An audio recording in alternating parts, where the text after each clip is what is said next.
வணக்கம். நாம் இன்றைக்கி பார்க்க போகிற வீடியோ ரவா பொங்கல். ரவா பொங்கலுக்கு தேவையான சாம்பார், சட்னி எப்படி இப்படி டேஸ்டியாக வைக்கிறதுன்னு நம்ம பார்க்கலாம் வாங்க.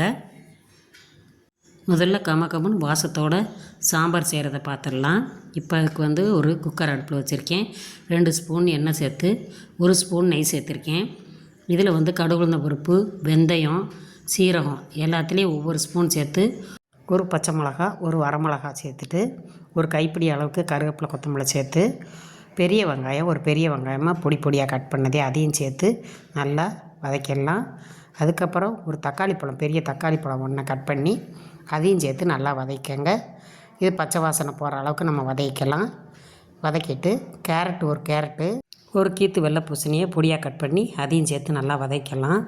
இது 2 காயும் போடும்போது குழம்பு வாசம் நல்லாயிருக்கும். 1/4 டீஸ்பூன் மஞ்சத்தூள், 1 ஸ்பூனு சாம்பார் பொடி சேர்த்து பெருங்காயத்தூளையும் சேர்த்து நல்லா வதக்கிடுங்க. 3 டம்ளர் அளவுக்கு தண்ணி சேர்த்துருக்கேன். இப்போ சாம்பாருக்கு தேவையான பருப்பு எடுத்துக்கலாம். ஒரு 100 துவரம்பருப்பு எடுத்திருக்கேன், ஒரு 50 பாசி பருப்பு எடுத்திருக்கேன்.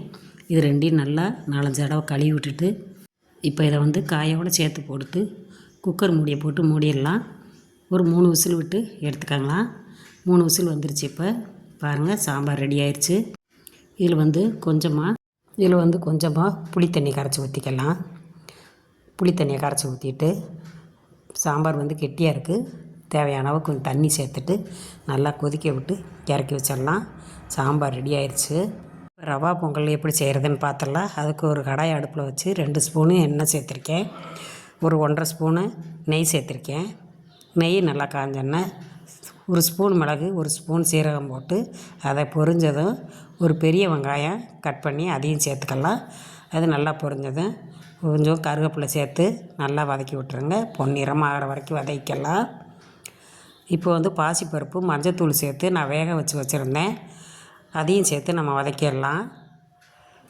பருப்பு நல்லா குழைய வேக வச்சு எடுத்துக்கலாம். இப்போ நல்லா கொதிச்சிருச்சு. நான் இதுக்கு ஒரு 4 டம்ளர் தண்ணி சேர்த்துருக்கேன். தண்ணி சேர்த்து கொஞ்சம் உப்பு சேர்த்து அதை கொஞ்சம் மூடி வச்சிடலாம்.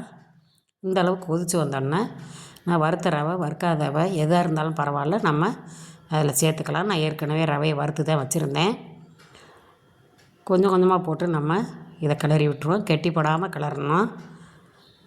இந்த அளவுக்கு கிளறி விட்டுட்டு ஒரு மூடி போட்டு மூடி வச்சிடலாம். இப்போ இதில் பொங்கலை தாளிக்கிறதுக்கு ரெடி பண்ணிடலாம். அதுக்கு ஒரு கரண்டி அடுப்பில் வச்சு ஒரு 1.5 ஸ்பூன் நெய் சேர்க்குற அளவுக்கு சேர்த்துக்கிட்டு ஒரு 10 முந்திரி பருப்பு, ஒரு 4 ஏலக்காய் சேர்த்து நல்லா பொரிய விட்டு வறுத்தடலாம். நல்லா அது பொரிஞ்சதுக்கப்புறமா இதை பொங்கலில் ஊற்றிடுவோம். இது நல்லா கம்மகமான வாசத்தோட ரவா பொங்கல் ரெடி ஆயிடுச்சு. இறக்க போகையில் ஒரு 2 ஸ்பூன் நெய் சேர்த்து நல்லா கலந்துட்டு இறக்கிடலாம். இப்போ தேங்காய் சட்னியே ரெடி பண்ணிடுவோம். ஒரு அரை முடி தேங்காய் பொடியாக கட் பண்ணது, ஒரு பூண்டு பல் ஒன்று சேர்த்துக்கலாம், ஒரு 5-6 பச்சை மிளகா சேர்த்துக்கிடுவோம், ஒரு கைப்பிடி அளவுக்கு பொட்டுக்கடலை சேர்த்து உப்பு சேர்த்து இதை நல்லா அரைச்சி எடுத்துக்கிடுவோம். இப்போ தாளிக்கிறதுக்கு ஒரு கடாய் அடுப்பில் வச்சு 1 ஸ்பூன் எண்ணெய் சேர்த்து கடுகு உளுந்தம் பருப்பு, கருவேப்பிலை, 2 வரமிளகா, ஒரு 4 சின்ன வெங்காயம் பொடியாக கட் பண்ணி அதையும் சேர்த்துருக்கேன். இந்த மாதிரி தாளித்து தேங்காய் சட்னி சாப்பிட்டு பாருங்கள். சட்னி நல்லா டேஸ்டியாக இருக்கும். இப்போ வாங்க பொங்கல் பரிமாறிடலாம். பெரும்பாலும் வீட்டில் ரவை உப்புமா செய்கிறோம்னா ஐயோ எனக்கு வேணாம் அப்படிம்பாங்க. இதுவே ஹோட்டல் ஸ்டைலில் பொங்கல் வச்சு சாம்பார் சட்னியோடு கொடுத்தீங்கன்னா இனிமேல் இதே மாதிரியே செஞ்சு கொடுங்கன்னு கேட்பாங்க. அது மாதிரி நீங்களும் இதே மாதிரி உங்கள் வீட்டில் செஞ்சு பாருங்கள். இந்த வீடியோ உங்களுக்கு பிடிச்சிருந்துச்சின்னா மறக்காமல் அமிர்தம் அம்மாள் சேனலுக்கு ஒரு லைக் பண்ணுங்கள். அப்படியே பெல் ஐக்கானை தட்டினீங்கன்னா ஆளுங்கிற ஆப்ஷன் வரும். அதை தட்டினீங்கன்னா நம்ம வீடியோ உங்களுக்கு உடனுக்குடனே சேரும். இந்த வீடியோ உங்களுக்கு பிடிச்சிருந்துச்சின்னா நம்ம சேனலுக்கு ஒரு சப்ஸ்கிரைப் பண்ணிவிட்டு உங்கள் ஃப்ரெண்ட்ஸ்க்கெல்லாம் ஷேர் பண்ணுங்கள். தேங்க்யூ.